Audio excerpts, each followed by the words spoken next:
1日目。兄貴、俺を一緒に連れて行ってくれないか？レベル1の忍者だ。あっち行け。2日目。もうレベル50か。さらに究極新兵まで。さては課金したな。3日目。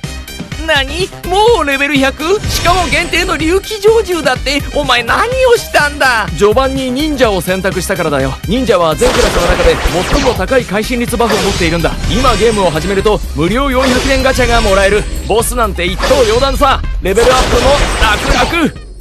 健婚1周年新ジョブ忍者参上。